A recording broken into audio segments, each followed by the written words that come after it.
Dans la tradition pédagogique, il est courant d'opposer deux modes d'enseignement. D'une part, l'enseignement direct par transmission des connaissances, et d'autre part, l'enseignement par découverte. Les tenants de ces deux conceptions se sont opposés, mais ont aussi jeté les bases d'une approche intégrée, habituellement désignée par l'expression design pédagogique. Le design pédagogique fournit un cadre pour la conception d'interventions pédagogiques centrées sur la recherche de l'efficacité. Ce cadre propose une démarche très générale et fait appel aux modèles d'enseignement-apprentissage jugés les plus adaptés, en fonction des résultats escomptés. Parmi les auteurs ayant le plus contribué à la consolidation du concept de design pédagogique, on trouve Jérôme Brunner, chercheur très actif dans le champ de l'éducation, que nous avons déjà évoqué à plusieurs occasions. Brunner propose une approche directement inspirée du constructivisme, tout en s'appuyant sur la pédagogie de la découverte, ainsi que sur la définition de stades de développement intellectuel.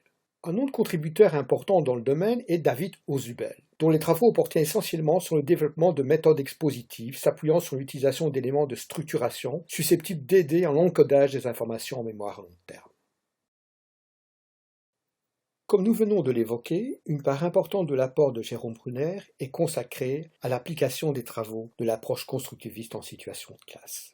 En réaction aux pratiques de classe qu'il jugeait trop centrées sur la communication directe des informations, Brunner propose une approche alternative basée sur la découverte active par l'élève des principes et des concepts à maîtriser. Pour l'auteur, une telle approche conduit à un double bénéfice. D'une part, elle permet une maîtrise plus profonde des contenus qui font l'objet de l'apprentissage. D'autre part, elle développe chez l'élève certaines démarches de pensée qui lui permettront par la suite d'être plus autonome dans son apprentissage, ce qu'il appelle apprendre à apprendre. Toutefois, pour être efficace, l'apprentissage par découverte doit répondre à certaines conditions.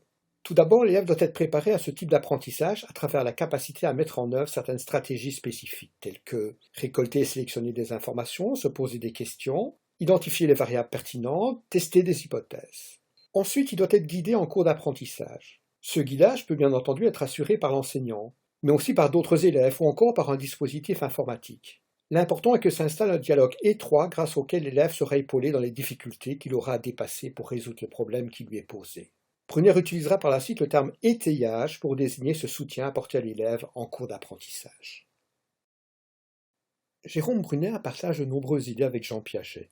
En effet, tout comme lui, Brunner considère que les enfants se représentent le monde de manière différente selon le stade de développement qu'ils ont atteint. Les enfants les plus jeunes voient le monde essentiellement à travers les actions qu'ils peuvent exercer sur lui.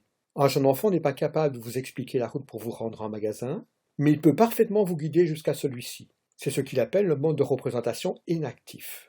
Chez les enfants un peu plus âgés, c'est la forme de représentation iconique, basée sur des images qui domine.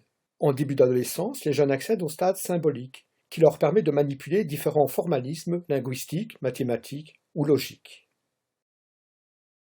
Pour Brunner, ce qui importe dans l'enseignement, c'est de s'assurer que les contenus sont présentés sur le mode de représentation qui domine chez l'élève à un moment donné de son développement. Chez l'enfant jeune, on utilisera une modalité plus intuitive, basée sur des représentations concrètes, pour ne passer à un formalisme plus abstrait que lorsque l'élève sera plus avancé en âge.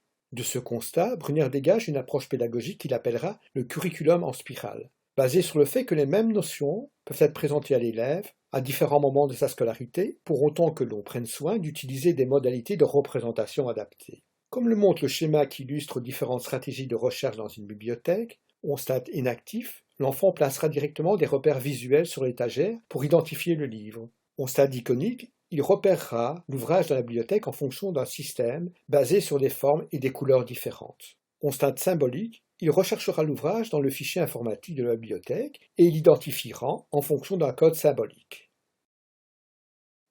David Ausubel est largement influencé par les idées cognitivistes, notamment par le fait qu'il est essentiel de prendre en compte ce que l'élève connaît déjà, ainsi que par le rôle central joué par les processus de structuration dans l'apprentissage. Par contre, contrairement à Brunner, Ausubel n'adhère pas à la conception constructiviste selon laquelle un apprentissage en profondeur ne peut être réalisé qu'en confrontant l'élève à des problèmes. Pour lui, pour autant que l'on prenne soin d'intégrer les connaissances nouvelles à celles que l'élève possède déjà, l'enseignement direct peut être tout aussi efficace que d'autres stratégies telles que l'enseignement par découverte. Plus précisément, Ausubel va s'attacher à mettre en évidence les éléments qui vont faciliter chez l'apprenant l'ancrage entre ce qu'il connaît déjà et ce qu'il aura à apprendre. Pour réaliser cet ancrage et conduire à ce qu'il appelle un apprentissage significatif, Ausubel propose de recourir à divers éléments qui vont permettre de structurer le matériel d'apprentissage.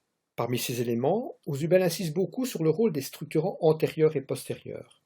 Il s'agit de courts textes, de schémas ou de graphiques, généralement présentés en début d'apprentissage pour les structures antérieures ou à la fin pour les structurants postérieurs, qui vont faciliter la mise en relation des éléments ainsi que le lien avec les éléments déjà maîtrisés disponibles dans la structure cognitive de l'individu. Il est important de noter que les structurants ne sont pas de simples résumés ou des synthèses présentées avant ou après l'apprentissage. Il s'agit à ce niveau de mettre en évidence les liens entre les connaissances déjà maîtrisées par les élèves et celles qui sont en cours d'assimilation.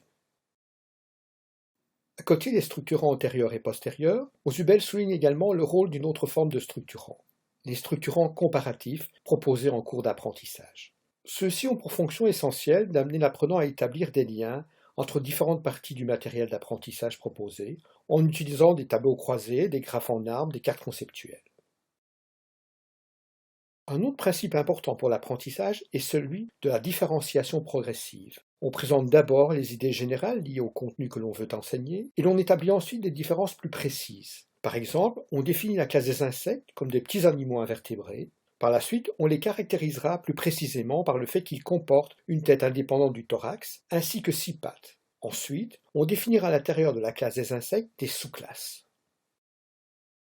Pour Ausubel, l'efficacité d'une telle approche tient essentiellement au fait que la structure cognitive est elle-même organisée selon un principe hiérarchique basé sur la différenciation progressive. À ce propos, Ausubel parle de structuration pyramidale des connaissances. Au sommet, on trouve les connaissances les plus générales, les plus inclusives, les plus abstraites, et à la base, les idées les moins inclusives, les plus particulières, les plus concrètes. Le débat entre tenants de l'enseignement direct et partisans de l'enseignement par découverte est loin d'être clos. Ainsi, des études récentes, réalisées notamment par Paul Kirchner, analysent diverses méthodes reposant sur l'apprentissage par découverte.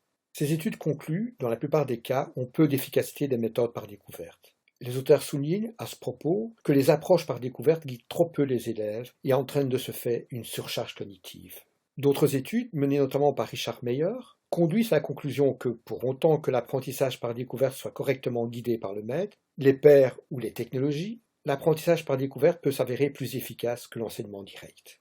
Comme nous l'avons souligné d'emblée, ce type de controverse est fréquent en pédagogie. Certes, elle met en évidence que nos connaissances sur l'enseignement et l'apprentissage sont encore loin de constituer un corpus permettant de fonder rationnellement toute action pédagogique. Mais elle constitue aussi un facteur de dynamisme pour les recherches autour de l'éducation.